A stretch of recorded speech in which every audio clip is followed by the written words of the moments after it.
Amigas y amigos, muy buenas tardes tengan todos ustedes. Los saluda con el afecto de siempre José Manuel Villalpando aquí en una emisión más de su programa, La historia que quiero vivir, que estamos transmitiendo todos los sábados a partir de las 5 de la tarde, en que este programa está disponible. El nuevo, el de cada semana, en el canal de YouTube de José Manuel Villalpando. Los sábados a las 5 de la tarde pueden ustedes ver o escuchar el programa de cada 8 días, independientemente de que en cualquier momento, en cualquier día, a la hora que ustedes gusten y manden, pueden visitar este canal de YouTube y encontrarán literalmente centenares de programas anteriores. Agradezco infinitamente a todas y a todos ustedes el favor de su compañía, ya sea este sábado o en cualquier momento cuando ustedes lo quieran. Y por supuesto les reitero que estoy profundamente agradecido por su apoyo, por su presencia, por sus comentarios, por sus likes, como se dice, en un programa cuyo único interés es platicar de historia, que no tiene ninguna otra finalidad económica, monetizada, o como se dice actualmente, y que simplemente es por ese gusto, por esa pasión entre ustedes y yo de platicar de historia. Por supuesto, también les reitero que están a sus órdenes las diversas vías de comunicación, como lo son mi correo villalpandohistoriador@gmail.com, o como mi página de Facebook, Villalpando y la Historia, además de los comentarios que permite el propio canal de YouTube de José Manuel Villalpando, redundantemente dicho este nombre. Gracias, amigas y amigos, por el honor de su compañía, y si les parece bien, vamos a iniciar el programa de hoy. Y en esta ocasión, y en virtud de que se avecinan estos días en los que se conjugan una serie de tradiciones populares y culturales, en un país como el nuestro, en el cual ya se vive intensamente, por una parte, la tradición mexicana que proviene de nuestra etapa colonial y prehispánica, porque se conjuntan ambas para conmemorar el Día de Muertos, y la tradición moderna, invasiva si ustedes quieren, pero real,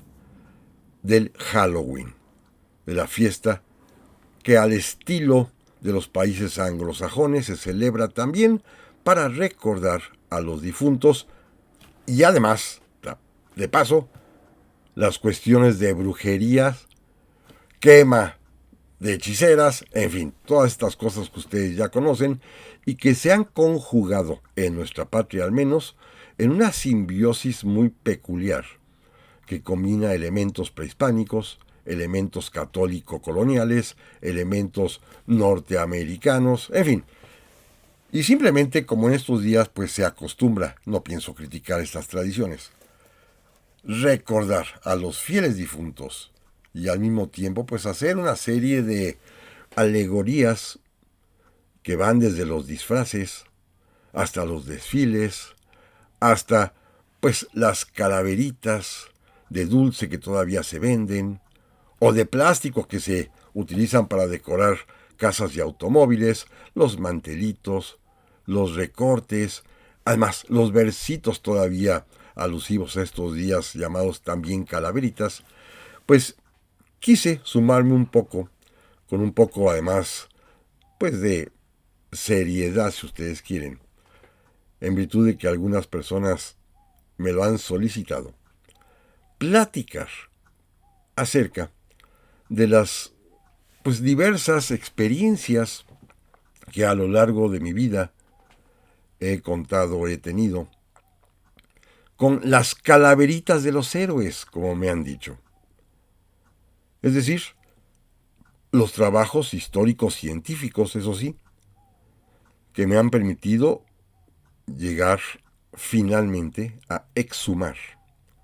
restos mortales de personajes históricos mexicanos. En una, pues ya larga carrera en realidad. Obviamente, ya hace algún tiempo que no se han requerido mis servicios porque no ha habido nada que lo amerite. Pero en algún momento de mi vida, varios años, desde mi juventud en realidad, desde 1975 hasta el año 2010, pude ejercer, si ustedes quieren llamarla así, esta profesión de exhumador de personajes históricos. A grado tal fue, de alguna manera, pues, perfecta esta afición que me comprometió, que me entusiasmó, a la cual me dediqué con mucho ahínco durante bastantes décadas, que algún amigo mío, cuyo nombre menciono por supuesto porque es una persona muy muy respetable, el gran escritor e historiador don Vicente Quirarte, en alguna reseña periodística cuando comentaba esta actividad tan peculiar a la cual pues me dediqué en varias ocasiones. Él decía que yo parecía algo así como una especie de Indiana Jones mexicano, como este personaje de las películas que ustedes recordarán, que precisamente hacía investigaciones un tanto cuanto esotéricas. Y yo le respondí que sí, que en efecto podría parecer, pero sobre todo, no por lo misterioso o por lo dramático o por lo inclusive a veces increíble trabajo que Indiana Jones realizaba en sus películas, descubriendo tesoros y cuestiones así, sino porque la gran coincidencia en las películas de Indiana Jones con mi vida no es la acción ni la aventura, sino lo que el propio Indiana Jones confesaba, de que precisamente el trabajo ya final, el que era motivo de las películas que él protagonizaba como personaje, pues es simplemente el último tramo de la parte profunda y seria, que es la investigación, para poder llegar a una exhumación, sobre todo las características que en un momento más vamos a platicar. Esto es simplemente el momento culminante final. El abrir una tumba y el extraer los restos mortales que allí se encuentren es simplemente el último paso, el último tramo. En cambio, lo que no aparece en las películas, pero que el mismo Indiana Jones confesaba que era la realidad, es el trabajo previo, arduo, a veces de mucho tiempo, meses, incluso años, de investigación, tanto bibliográfica, como documental, como de sitio, como de entrevistas. En fin, es una enorme tarea que se echa uno encima cuando pretende penetrar en estos secretos de las tumbas para exhumar finalmente personajes históricos y pues determinar algún tipo de hipótesis o finalmente esperar a ver qué depara el destino cuando se hurga adentro de un sarcófago, de un ataúd, y a ver uno qué encuentra. Pero para ello hay que prepararse, hay que documentarse, hay que hacer trabajo de biblioteca, hay que hacer investigación en archivos, hay que hacer pues una serie de tareas bastante largas, a veces bastante complicadas y en ocasiones que parecen imposibles. Déjenme por ello platicarles algunas de estas experiencias vitales mías en las que he podido, a veces con éxito, a veces no, realizar este trabajo. Primero, repito, de investigación y ya después, como corolario, el trabajo directo en algún camposanto, en algún panteón, para realizar una exhumación. Y seguramente ustedes que me han escuchado, y es un tema que he platicado a lo largo de los años de vez en cuando, pues están enterados de que la primera vez que tuve yo la oportunidad de participar en una exhumación de estas de gran calibre, de un personaje importante de la historia de México, fue allá por el año de 1975. Yo todavía tenía en ese entonces apenas 18 años de edad. Sin embargo, pues ya para ese momento, por razones que no viene al caso platicar, tenía pues conocimiento de la historia. Y lo que es más interesante, las autoridades sabían que yo sabía historia de panteones. Para ese momento ya me había yo, pues de alguna manera, dado a conocer como un experto en la historia, particularmente del Panteón de San Fernando, y especialmente de los héroes, de los personajes que están allí sepultados. Y en ese último año de 1975, último del periodo de gobierno del presidente Luis Echeverría, se decidió para el día 5 de mayo de ese año inaugurar un gran monumento al general Ignacio Zaragoza en la ciudad de Puebla. Y se pensó que sería muy honroso para los poblanos y para el propio personaje que allí venció y triunfó, el general Ignacio Zaragoza, exhumar sus restos mortales que se hallaban en el Panteón de San Fernando y trasladarlos allí, a Puebla. Como una especie simplemente de cubrir un expediente, la autoridad de la Ciudad de México, en ese entonces a cargo de don Octavio Sentíes Gómez, me encomendaron un pequeño estudio para la viabilidad de la exhumación, que por supuesto preparé con mucho cuidado, a partir de un hallazgo notable, histórico documental. El general Ignacio Zaragoza había fallecido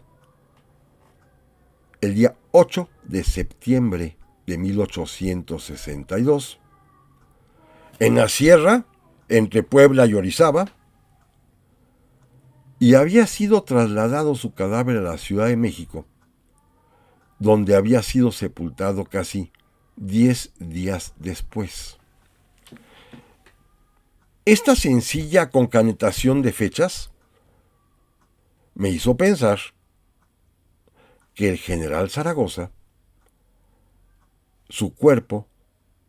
su cadáver, sus restos mortales, tuvieron que ser embalsamados para efectuar el traslado hasta la Ciudad de México y sepultarlo, repito, casi 10 días después, en una ceremonia apoteósica que presidió el propio Benito Juárez en el Panteón de San Fernando. No era posible pensar que los restos mortales de Zaragoza se hubiesen traído tal cual hasta la Ciudad de México porque, pues, el proceso natural de putrefacción los echaría a perder. Naturalmente, este pequeño escrito que preparé a máquina, en aquellas máquinas Olivetti de aquellos años, por supuesto, ni lo leyeron. Simplemente se cumplió el expediente de que hubiese una especie de dictamen histórico previa a la exhumación, en donde efectivamente yo recomendé el cuidado porque estos restos estarían en perfecto estado de conservación. Insisto, ni lo leyeron, y el día de la ceremonia a la cual me invitaron para exhumar al cadáver del general Zaragoza, llegaron allí las autoridades, llegó por supuesto una escolta reglamentaria del heroico Colegio Militar, y los encargados de la operación de exhumación llevaron una pequeña urna de madera, seguramente con la intención de colocar allí lo que se llaman los restos áridos, los huesitos. Y para su sorpresa, de ellos, pero mía no, al momento de abrir el catafalco, de extraer el ataúd y de abrirlo, se encontraron con la novedad de que el general Ignacio Zaragoza estaba completo, incorrupto, e inclusive con su uniforme y aún con sus lentejuelos. Sus anteojos que él portaba, que son típicos que se ven en sus imágenes, estaba completo, íntegro. ¿Qué había sucedido? Bueno, lo que yo había anunciado, no como una especie de milagro ni de profecía, sino simplemente con la evidencia documental de que era imposible pensar de que el cadáver resistiese 10 días el traslado desde la sierra allá entre Puebla y Veracruz hasta la Ciudad de México y que lo habían embalsamado. No me hicieron caso, tuvieron que ir por un ataúd y ya con esto pues pudo cumplirse este deber cívico de trasladar con mucha honra y honor los restos del general Zaragoza a su nueva sepultura frente a los cerros de Loreto y Guadalupe, allá en la ciudad de Puebla. Pero esta aventura no culminó allí. Pocos días después, me di cuenta de que faltaba algo sumamente importante. No desde el punto de vista del general Zaragoza en cuanto a su sepultura y a sus restos mortales, sino que en el propio Panteón de San Fernando se había quedado en una pared, en un nicho independiente, los restos mortales de su señora esposa, doña Rafaela Padilla de Zaragoza, la esposa de don Ignacio Zaragoza, que había muerto en el mes de enero de 1862, en ese año que evidentemente para don Ignacio fue el año más climáticamente importante de su propia existencia. Porque fíjense, en enero fallece su esposa, es nombrado comandante del Ejército de Oriente, el 5 de mayo da la gran batalla en la cual se convierte en el héroe de la patria, derrotando al mejor ejército del mundo, y él mismo en septiembre también fallece. Entre enero y septiembre pasaron quizás los momentos más tremendos, difíciles, importantes, gloriosos y además doloridos de la vida del general Ignacio Zaragoza. Así que, bueno, alcancé a enviar una carta al propio regente de la Ciudad de México y una carta también en ese momento al propio presidente de la República, exponiéndoles el caso terrible, triste, de que se hubiesen llevado el cadáver de don Ignacio Zaragoza, pero hubiesen abandonado el de su esposa Rafaela Padilla, que además la historia de amor es importante porque simplemente piensen ustedes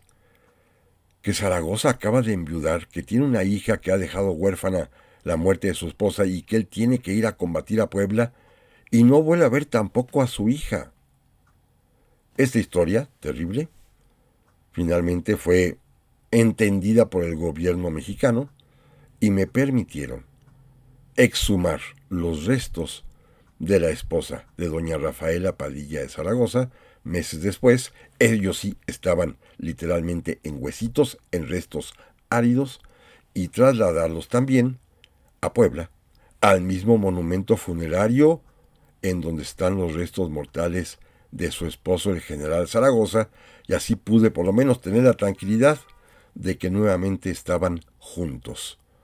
don Ignacio Zaragoza y su esposa doña Rafaela Padilla. Bueno, estos fueron mis pininos en el arte de la exhumación, que repito, implican sobre todo mucha preparación previa, como fue el siguiente caso en el que me vi directamente involucrado, cuando,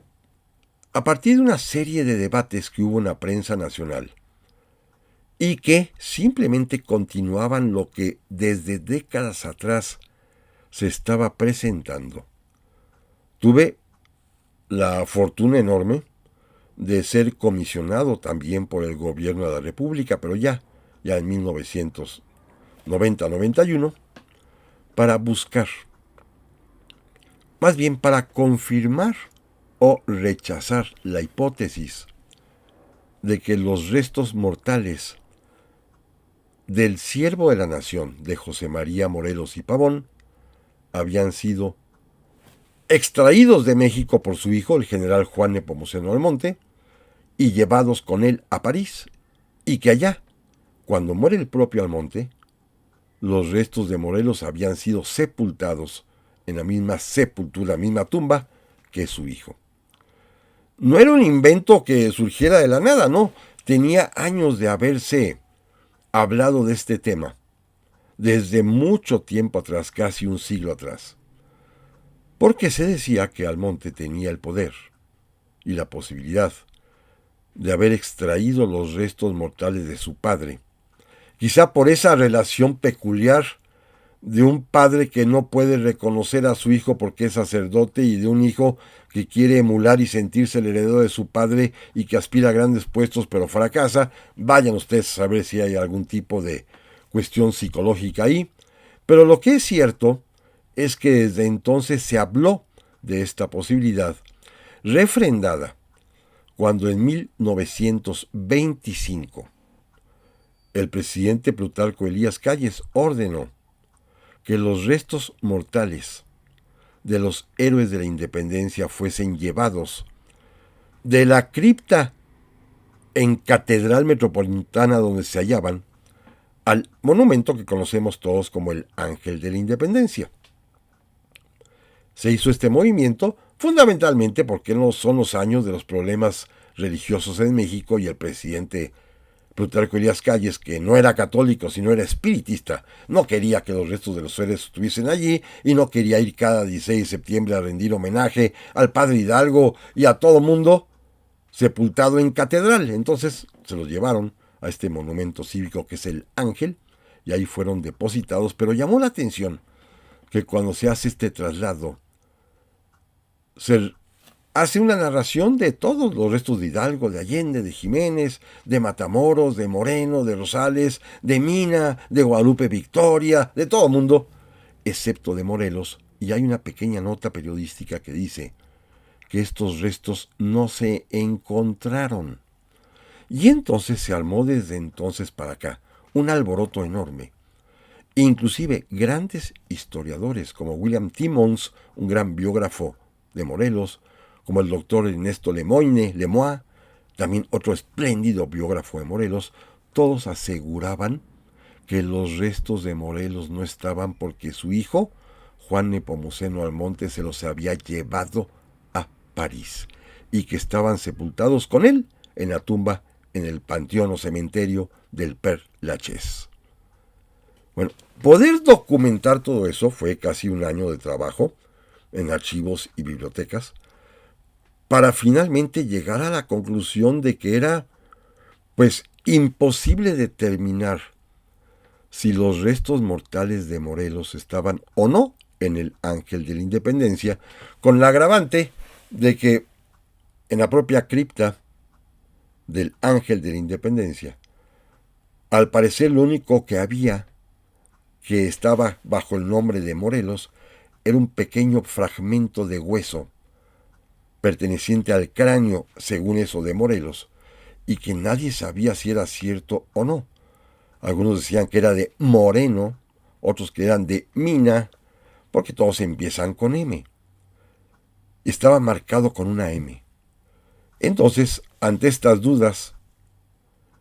y con la investigación pues más o menos culminada, logré la comisión de ir precisamente a París. Y allá en la Ciudad Luz, pues el trabajo también consistió en averiguar directamente en el cementerio del Père Lachaise el estado de la tumba de Juan Nepomuceno Almonte, conocer además también cuáles serían los trámites burocráticos que habría que realizar para poder abrir una tumba del pasado. Ahí me enteré que había que hacer una publicación en los periódicos franceses y esperar varios meses a que hubiese alguna respuesta por si aparecía algún familiar, cosa que vimos que ya no había porque la descendencia de Morelos, o más bien de Juan Nepomuceno Almonte, ya se había acabado. También había que realizar, por supuesto, investigaciones en el archivo notarial para ver si Almonte había dejado algún tipo de declaración respecto a los restos de su padre. Vimos inclusive todos los registros de donde vivió, de las iglesias a las que acudía a misa, y en ninguna parte apareció ningún rastro que pudiese inducir a pensar que Morelos estuviera allí. Se hablaba inclusive de que Almonte en su testamento lo había señalado,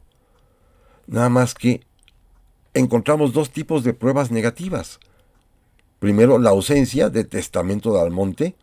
porque en el archivo notarial de París no apareció ninguno,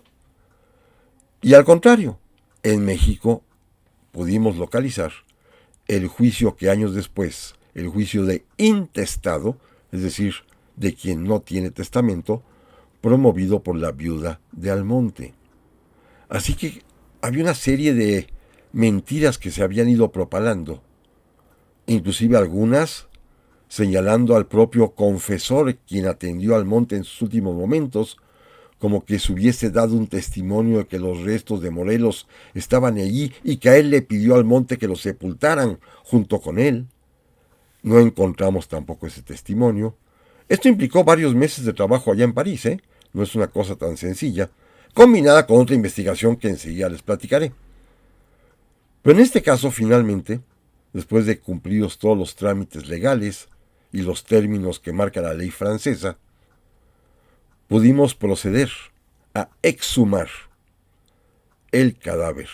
del general Juan Nepomuceno Almonte en el cementerio parisino del Père Lachaise. Un cementerio además impresionante que cuando ustedes visiten París, por favor váyanlo a ver, ¿eh? Es enorme y está repleto de personajes de primera línea. Bueno, abrimos la sepultura, encontramos el catafalco, el ataúd de Almonte forrado de plomo, y una vez que se pudo abrir esta envoltura, apareció el cuerpo, los restos del general Almonte,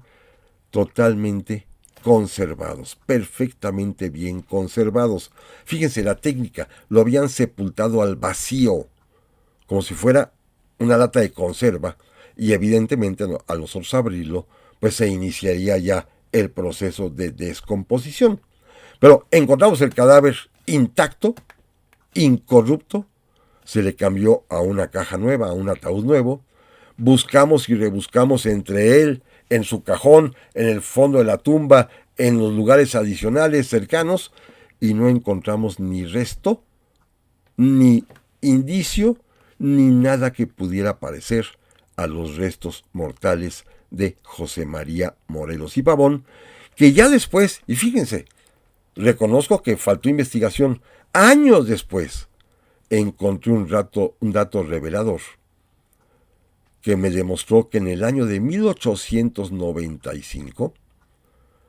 cuando estaban los restos todavía, por supuesto, en Catedral Metropolitana, algunos empleados de la propia catedral quisieron limpiar la cripta, sacaron los restos al sol para limpiarlos y se les revolvieron. Y allí estaban los restos de Morelos que se revolvieron con los demás y no supieron cómo acomodar, y por eso aparecía como perdidos los restos de José María Morelos y Pavón. Son historias reales, ¿eh? Pero amigas y amigos, no se vayan, que en un momento más continuamos con esta tétrica narración. Ya estamos aquí, amigas y amigos, para la segunda parte del programa de esta semana, dedicado a esta charla, esta plática de mis experiencias con las exhumaciones, aprovechando pues las tradiciones del Día de Muertos, del Halloween, que ya combinadas en nuestro país implica una serie de festejos, de diversión, de jolgorio, desde el día 31 de octubre hasta el día 2 de noviembre. Se han fusionado, se han combinado las tradiciones, las culturas, los usos, las costumbres, y ahora pues tenemos esta combinación que en un mismo lugar, en un altar de muertos, también aparecen calabacitas de Halloween o brujas. Esto es algo pues peculiar de la simbiosis, de cómo se hacen las mezclas culturales, particularmente en el mundo moderno, ¿eh? No solamente es el caso mexicano, quizá aquí lo tenemos más patente y evidente porque están, pues, yo no diría chocando, pero sí están confluyendo en un mismo lugar dos tradiciones distintas. La prehispánico-católica, para llamarla de una manera, que es la tradicional nuestra, pero esta nueva, que por influjo directamente de la mercadotecnia norteamericana, pues se ha penetrado profundamente en nuestro acontecer diario, ¿eh? Me tocó ya ver niñitos que salen a las calles a pedir calaverita para pedir Halloween, es decir, salen disfrazados de brujitas, además, y con calabacitas o con calaveritas. Es decir, ya se hizo una especie de combinación muy eficiente de diversas tradiciones culturales, y es la que está viviendo nuestra sociedad actual, particularmente los jóvenes. No es ni de criticar ni de alabar, simplemente es una realidad. Y para, pues, darle un poquito de toque serio, respecto del trato con los muertos, con los difuntos, estoy recordando aquí con ustedes algunas de mis andanzas en esta materia de encontrarme con las calaveritas de los héroes. Ya hablamos del caso del general Zaragoza, ya hablamos del caso fallido en cuanto a Morelos, allá en Perlachés, pero que sin embargo me permitió conocer personalmente, digámoslo así, al general Juan Nepomuceno Almonte, el hijo de Morelos. Y ahora déjenme platicarles una aventura fallida que concurrió en los mismos términos y en los mismos momentos que esta que estoy narrando. Este viaje que pude hacer a París en esos años del 92-93 tuvieron doble finalidad mortuoria. Por una parte, la búsqueda de los restos de Morelos, pero por otra parte también era preparar el terreno y hacer la investigación de campo necesaria por si se conseguía lo que en aquellos años se pretendía de exhumar los restos del general Porfirio Díaz y trasladarlos a nuestro país, a la Ciudad de México, para finalmente sepultarlos en la Basílica de la Soledad en la ciudad de Oaxaca, como era el deseo del propio general Porfirio Díaz. En aquellos años, seguramente ustedes recuerdan, estaba en pleno apogeo aquella teleserie de televisión en la que tuve el altísimo honor de participar como investigador y como historiador, llamada El vuelo del águila. Y se levantó una especie de fervor enorme, grande, respecto de la posibilidad de traer en 1995 los restos mortales del general Porfirio Díaz, que ese año, el 2 de julio, cumpliría exactamente 80 de haber fallecido y que estaba sepultado en el cementerio parisino de Montparnasse. Hubo inclusive hasta una asociación cívica oaxaqueña que se organizó y se constituyó con esta finalidad,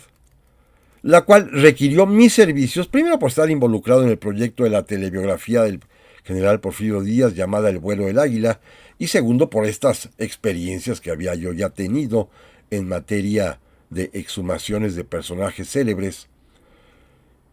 Y en París, pues me tocó hacer el trabajo de campo, que incluía varias cosas. Primero, por supuesto, localizar dónde había sido el domicilio del general Porfirio Díaz. Después, localizar todo lo que tuviese que ver con su deceso, con su muerte. Y llegué inclusive a un descubrimiento interesante. Cuando el general Porfirio Díaz muere, el 2 de julio de 1915, fue sepultado inicialmente en la parroquia del barrio de San Honoré, cosa que no se sabía aquí en México. Y logré encontrar inclusive documentos de que se trataba de una sepultura provisional, porque todavía la familia, su viuda doña Carmelita Romero Rubio, su hijo Porfirito Díaz Ortega, tenían la ilusión de que podrían regresar pronto a México. Esto no pasó sino hasta muchos años después, hasta la época precisamente del general Lázaro Cárdenas. Pasarían más de 20 años para que pudieran retornar a nuestro país. Y cuando llegó el tiempo de que se vencía esta sepultura provisional, que en todo país es de 7 años, como aquí en México sucede también, las temporalidades en los cementerios, la familia Díaz trasladó el cadáver de don Porfirio de esta iglesia de San Honoré a una sepultura ya definitiva que ellos compraron, que ellos adquirieron, en el cementerio de Montparnasse. Así que se trataba pues de averiguar en Montparnasse todo lo necesario para los trámites de exhumación, y al igual que me había sucedido en Perlachés para el caso de Almonte, también había que hacer una especie de publicidad para que los familiares, que en este caso sí lo sabía, expresaran su anuencia. La asociación oaxaqueña que intentaba esta exhumación, pues ya había convencido a muchísimos de los descendientes de Porfirio Díaz, así que esperaban que no hubiese ningún impedimento. Pero mientras tanto yo seguía averiguando. Y allá en París tuve acceso a los archivos de la Prefectura de Policía parisina, en donde me encontré un dato revelador y desconocido. Pude hallar el informe del médico que fue a dar fe de la muerte del general Porfirio Díaz. Se requiere un certificado médico que asegure, que garantice que efectivamente el sujeto ha fallecido. Como pasa aquí en México, hay que dar un certificado de función. Pero además, el médico indica allí mismo que a petición de la familia, él personalmente procedió a embalsamar al general Porfirio Díaz mediante el procedimiento de inyectarle diversas sustancias conservadoras, porque la familia había indicado la posibilidad de en algún futuro cercano, como ya lo platiqué hace un momento,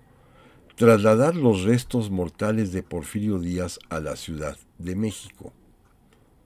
Cosa que no sucedería y no sucedió y no ha sucedido. Pero previsoramente pidieron pues que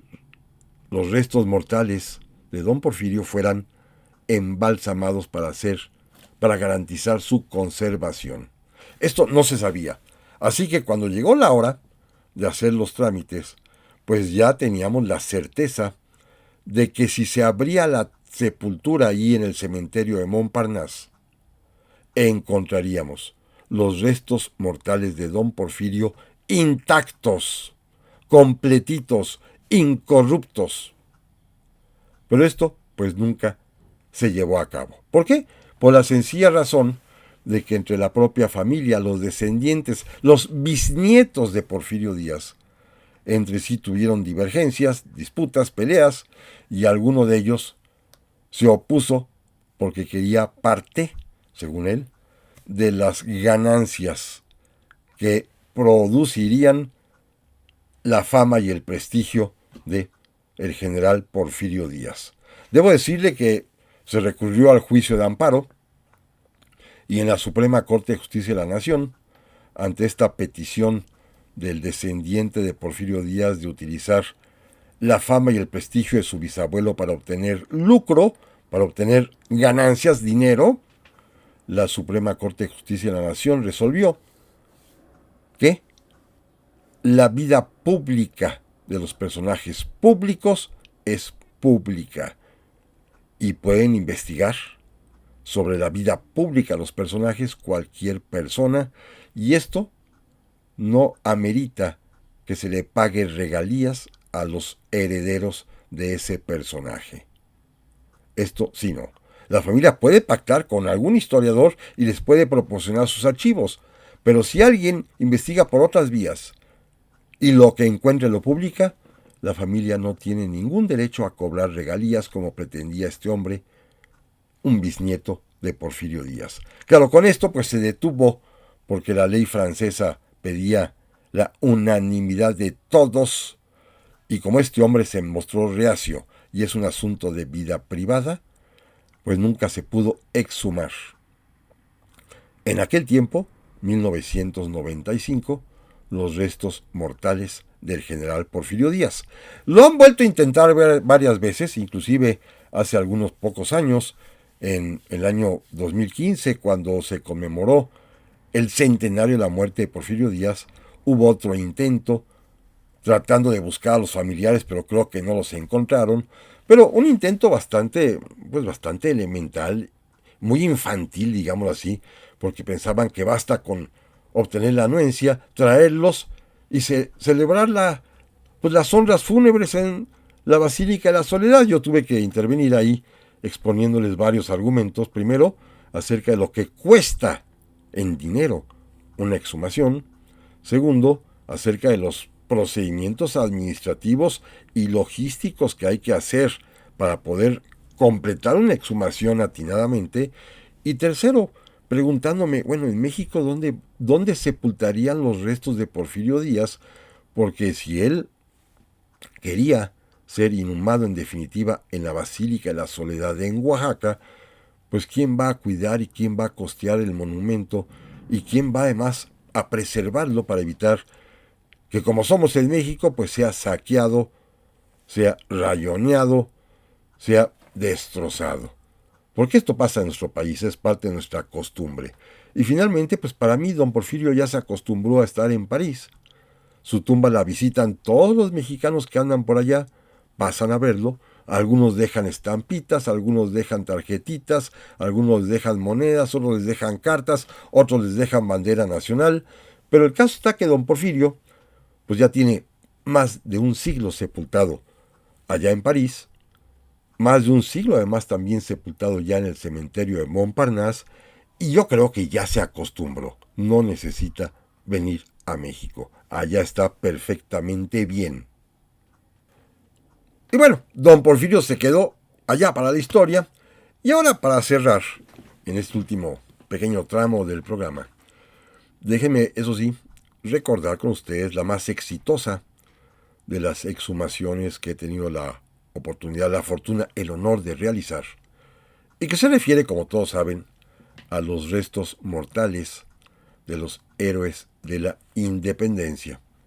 sepultados a partir de 1925, y con ese antecedente que ya comenté, de que estuvieron en catedral previamente y que allí se les revolvieron, y que pudimos en el año 2010 exhumar para arreglar, limpiar, aplicarles conservadores e identificarlos y poderles hacer un gran homenaje nacional en aquel año del bicentenario del inicio de nuestra independencia. Evidentemente esto implicó varios años de estudio. Claro, estaba yo motivado por el asunto Morelos, que ya sabía yo que habían hecho una revoltura en catedral. Y cuando se consigue el permiso, pues fue para mí quizás la cosa más emocionante. Déjeme únicamente concentrarme en los resultados específicos. Primero, se pudo localizar e identificar perfectamente bien los cráneos, nada más los cráneos,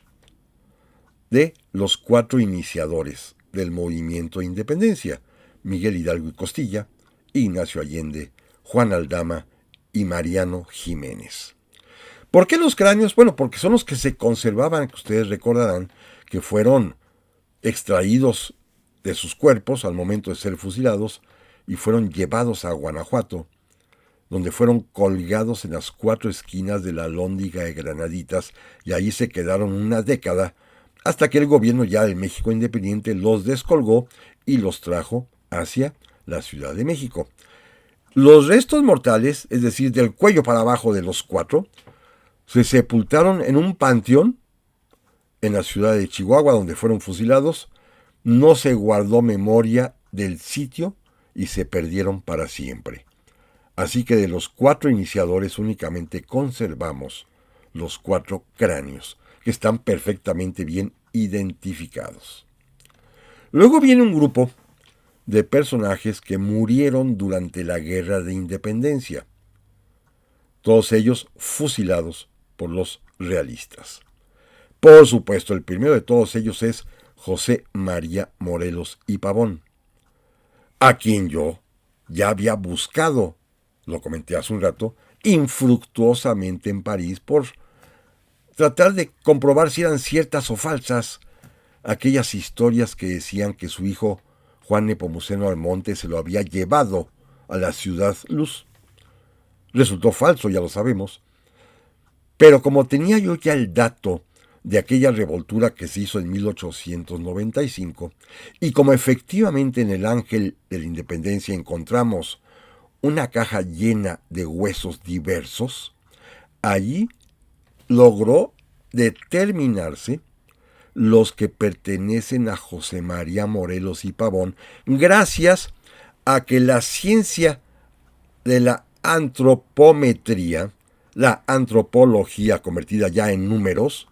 y las ciencias médico-forenses permiten indagar muchísimo acerca de quién era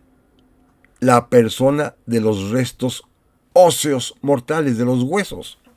Y encontramos huesos que pertenecían sin duda alguna a un hombre de un promedio de 50 años de edad, con los huesos de las piernas ligeramente encorvados, porque montaba mucho a caballo o en burro o en mula, pero además, y esto es lo más interesante de todo, en los huesos del cráneo, en su parte interior, se encontraron granulaciones aracnoideas que los médicos legistas determinaron como que son las que identifican y son propias de aquellas personas que padecen hipertensión, frecuentísimos dolores de cabeza. Y todos sabemos que José María Morelos y Pavón tenía ese problema de salud. En un tiempo en el que no había aspirinas, y que los dolores de cabeza trataban de paliarse con chiqueadores, estas plantas que se colocan en la frente y en las sienes, que para sostenerse tenían que ser amarradas con un paliacate, porque Morelos todos los días tenía dolores de cabeza, que la ciencia médica de hoy en día fácilmente habría controlado por tratarse de hipertensión arterial, y la hipertensión arterial descuidada, como el caso de Morelos, deja huella en el cráneo por la inflamación de las arterias del cerebro, quedan marcadas en los cráneos. Y los médicos legistas y los antropólogos forenses lograron determinar que había esos huesos de ese personaje masculino, porque se determina perfectamente bien a partir de los ilíacos, entre 50 años de edad en promedio, y que padecía hipertensión arterial. Indudablemente el gran José María Morelos y Pavón, siervo de la nación. También encontramos allí, que ha sido motivo de debate y que inclusive le dediqué un programa hace un par de años, los restos equivocados de don Mariano Matamoros. Ya decía yo que en 1825 se hizo un revoltijo tremendo en las criptas y allí se les perdieron los huesos de Mariano Matamoros y tomaron y pusieron en su lugar los huesos de alguien que se parecía en estatura, que era bastante bajito, chaparrito diríamos hoy en día, que resultaron ser los huesos de una mujer. Hace un par de años hubo una polémica, recuerdo, lo pueden ustedes buscar en los programas anteriores, sobre los restos mortales de Mariano Matamoros, porque se dijo que a lo mejor era el primer personaje de la comunidad LGTY que era héroe de la independencia, y no, es un error por haber confundido los huesos de Matamoros con los huesos de una mujer, y así lo determinó los huesos ilíacos, pero con un agravante más. Matamoros es un hombre que muere a los 40 y tantos años de edad, y esta mujer es una muchachita de 18 años, así que es imposible que fuera. Simplemente fue un error. También están ahí los restos de Pedro Moreno, que fueron muy bien identificados porque se sabe que Pedro Moreno era un hombre que medía casi 2 metros de altura, algo inusitado para aquel tiempo, y se encontraron los huesos con esa proporción. También los de Víctor Rosales, un héroe casi desconocido de la independencia, que fue fácilmente identificado porque él es ejecutado allá, en la zona de Santa Clara del Cobre, por Michoacán, en donde en la tierra abunda este mineral. A él lo sepultan sin ningún tipo de caja ni nada, y los huesos están totalmente marcados, impregnados de color de cobre. Son cobrizos totalmente, y tienen, según lo determinó el diagnóstico químico, claramente asimilado el cobre en estos huesos. Y por último, también se pudo encontrar allí el cadáver, los restos mortales más bien, de Javier Mina, muy fácilmente identificables por una razón anatómica, biológica, morfológica, elemental. Las costuras intercraneales, que todos tenemos en los huesos de la cabeza, cierran por completo después de los 30-33 años de edad. Y mientras es joven, digamos previo a los 30 años, estas costuras siguen estando más o menos abiertas. Y el cráneo de Javier Mina mostraba claramente su juventud, sus primorosos 28 años que estaban totalmente señalados con estas costuras intercraneales que aún no cerraban por completo. Y luego, por último, también están los restos mortales de los héroes que murieron ya después de consumada la independencia, a partir de 1821, Y el primero de ellos, y hemos hablado también de él, es Vicente Guerrero, del cual se encontró una particularidad que no se conocía, y es que se sabía que Guerrero había sido herido en alguna ocasión en algún combate durante la Guerra de Independencia, pero lo que no se sabía es que esta herida le había atrofiado por completo el brazo, uno de sus brazos, el brazo izquierdo, porque le había roto el codo, y al momento de curar y sanar la herida, no pudo recuperar la movilidad del brazo y del antebrazo, y quedaron fijos para siempre. Inclusive, cuando es presidente de la República y le pintan un cuadro, en todas las imágenes, Guerrero aparece con la mano al pecho o metida en el saco, como si fuera un Napoleón. No, no es que esté imitando a Napoleón, es que no puede mover el codo, no tiene movilidad en articulación. Entonces, esta curiosidad apareció en los restos mortales de Vicente Guerrero, su inmovilidad. También de Guerrero hicimos algún programa en alguna ocasión hablando del asunto de cómo murió Vicente Guerrero. También se encontraron ahí los restos del primer presidente de la República, de don Guadalupe Victoria, del cual acabamos de hablar hace poco con ocasión de que hace 200 años asumió la primera magistratura del país. De él hay que decir una curiosidad, Están los restos mortales completos excepto la cabeza. Se sabe que la cabeza, en ese año de 1925, cuando fueron trasladados de Catedral a el Monumento a la Independencia, la cabeza se la robaron por órdenes de un personaje muy prominente, del propio presidente de la República, Plutarco Elías Calles, que, como era espiritista y sabía que Victoria había tomado posesión el día 10 de octubre de 1824 como primer presidente, y el propio Calles tomó posesión el 1 de diciembre de 1924, un siglo después, Calles quería la cabeza para platicar con Victoria y dicen que la tenía en su escritorio presidencial en una cajita y que cuando estaba solo la destapaba y platicaba, como espiritista que era, con don Guadalupe Victoria, cuya cabeza había ordenado que le trajeran. ¿Cierto o no es cierto? El caso está en que la cabeza no está, la cabeza de Guadalupe Victoria. También encontramos ahí los restos de don Andrés Quintana Roo